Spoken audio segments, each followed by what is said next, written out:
Thebes is a game by Queen Games that I purchased before Christmas, I believe. There was a sale on Amazon. A lot of Queen Games were available for really low prices. I believe I bought this one for like $12 or $13. It was something ridiculous like that. And we look at the components, which are top-notch. You realize that that was definitely a steal. Thebes is a very simple Euro game.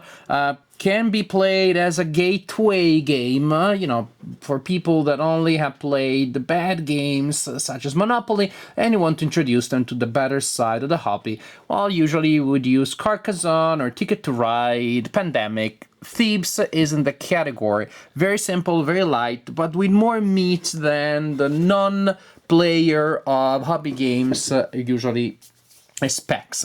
You have this board which really looks nice and where you will place your pawn representing yourself, an archaeologist. In this game, you're an archaeologist that travels around Europe gathering knowledge, clues, and ideas of where to excavate, and then you travel to Greece or to Crete, to Egypt, to the Middle East, to Mesopotamia, and you excavate.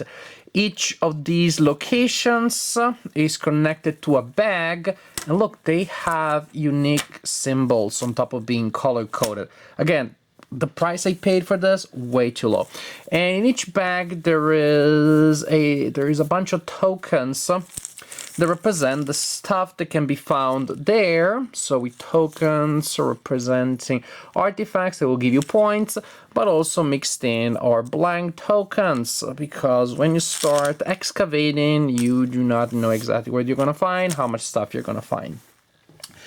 There is a track that runs around the board, which is sort of kind of the turn track. Technically, is the time track. When you perform actions, it will take you time, so you will move your marker along this track here. And the interesting thing is that there isn't a fixed turn schedule.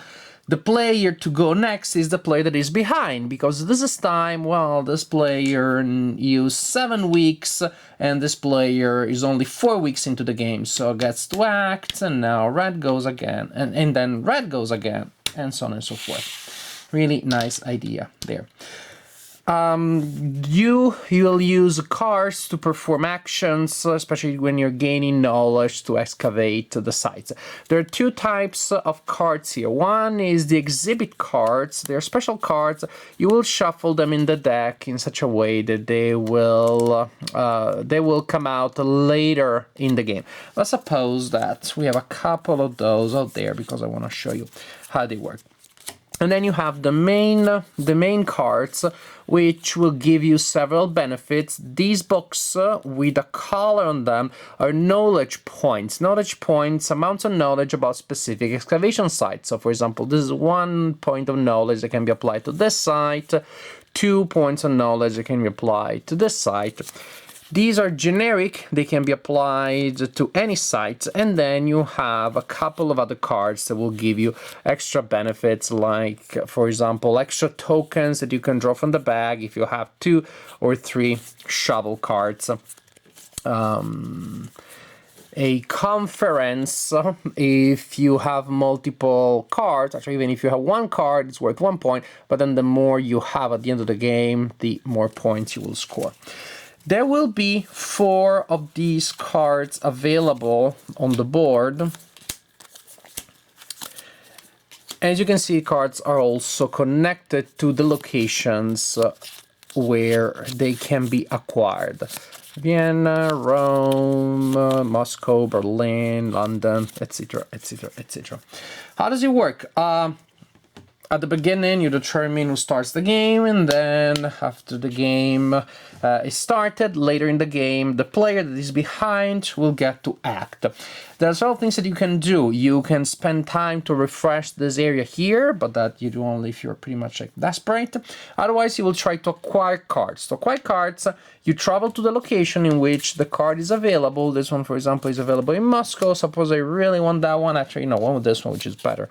London. So I travel to the location where the card can be acquired, and I spend time. It takes me a week, that is an increment in time for each location that I visit. So it took me one turn, week, segment, unit of time to get there, and then it takes me 4 more to acquire this card. 1, 2, 3, 4. I replenish that. And then blue player goes, and blue player wants the cards in Moscow. 1, 2, and it takes 1 time to get that card, and so on and so forth. So you will collect these cards, mainly trying to collect knowledge points, plus again other things that may give you special benefits. When you think you have enough knowledge points, you will make your way to the place that you want to excavate. For example, here, this is for Greece. So 1, 2, 3. 1, 2, 3.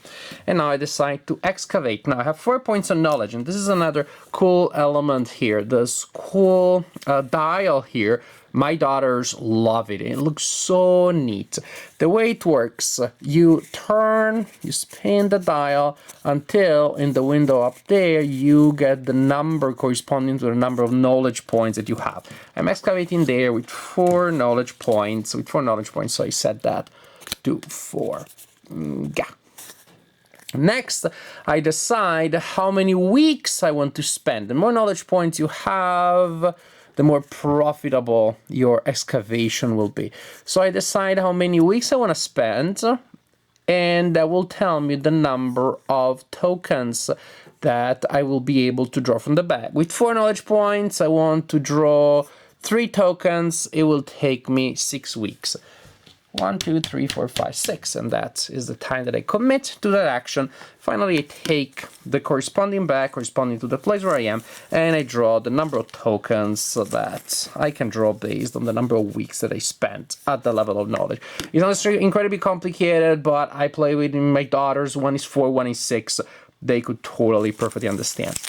And there definitely is a luck element here when you're drawing tokens, and of course the tokens that have artifacts you can keep, the tokens that are blank you put them back in. So the quality of the bags gets degraded as the game progresses, and the proportion between and the ratio between blanks and good tokens becomes less and less profitable.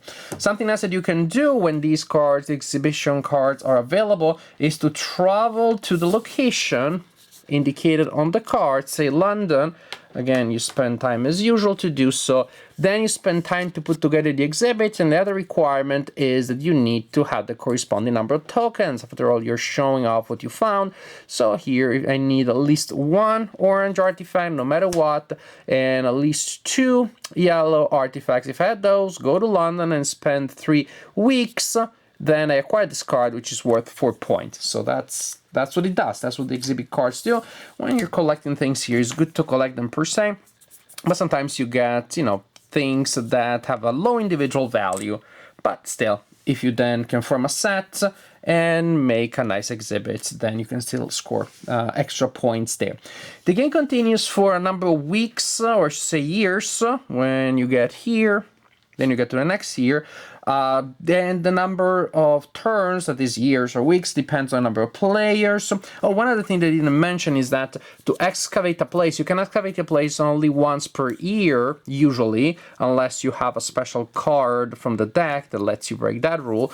And when you have these permits that refresh every year. When you excavate a place, then you turn the corresponding permit face down, and you're done for that year. It will refresh next year, I guess. Again, you can make extra excavation in the same place if you have a card. Also interesting, the locations have different distributions of points. You have a player aid that tells you the kind of things that can be found in each location. That is, how many tokens and what is the value of the tokens in that location. And this pretty much is how you play Thebes. Oh, actually, an important thing, you probably figured out what the victory conditions are. At the end of the game, the player with the most points is the winner of the game. You score points from the artifacts that you collected. The Congress cards that I showed you earlier can give you points. Also, the exhibit cards. And finally, players get 5 points if they have a majority of knowledge in a certain area. For each area, there's a player that's it's the player with the majority that will score 5 points. You total all the points from all these sources, and the player with the highest total is the winner of the game. So, Thebes, I'm so glad I got it, especially for as little as I paid for it, because it's a good game. Even if I paid more, I would still be happy. It's really a good, simple gateway, introductory Euro game. I'm surprised it doesn't have more buzz, or it hasn't become a classic. I mean, I haven't heard about it in the terms, that you hear about Pandemic, or Ticket to Ride, or Carcassonne. It may be one reason is that there is a luck element, which you also have in other games such as Ticket to Ride, but here it seems a little more prominent, and maybe that's simply it. You have very linear, very clean, fairly abstract Eurogame mechanics with an element of luck, which is a little higher than you find in most Eurogames, but I don't mind it, actually. I don't mind it at all. I think it fits the theme beautifully, and it does give players incentive to pay attention to what they're doing and to develop strategies that will allow them to maximize their chances. Because, of course, ideally, if you spend a whole year in libraries around Europe studying old tomes and you get a lot of knowledge points, then when you go to the excavation site, you're gonna grab a ton of tokens, and so luck or no luck, you're gonna get a lot of those. But of course, by then somebody else may have gone there and at least got some of the stuff and degraded the quality of the bag by taking out some tokens because that person took more risks and went there with fewer knowledge points.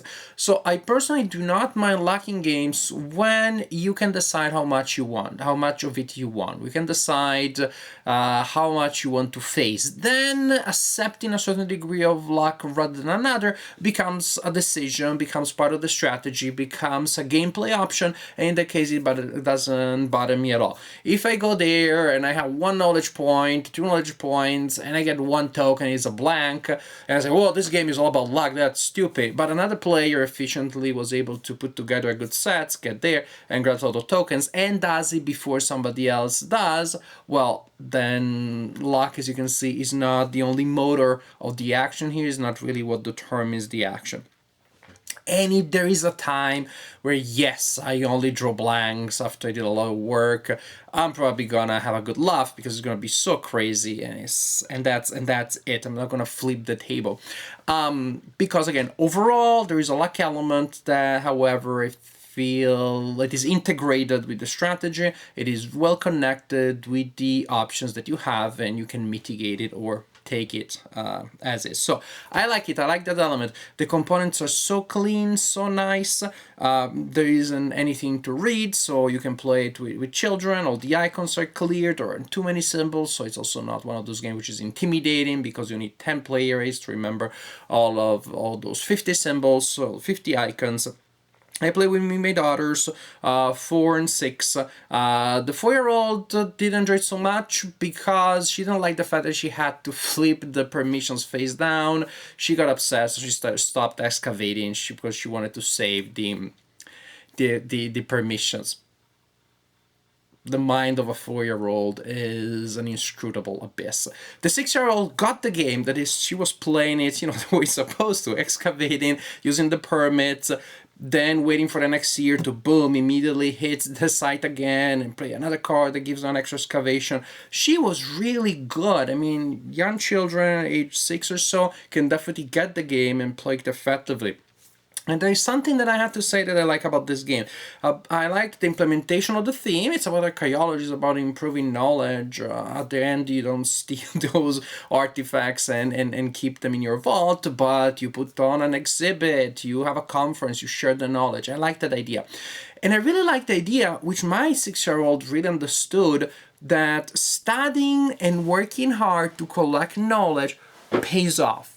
I like playing games where I slay dragons and you know, and I kill orcs and I loot treasures. I like playing those games like the next guy.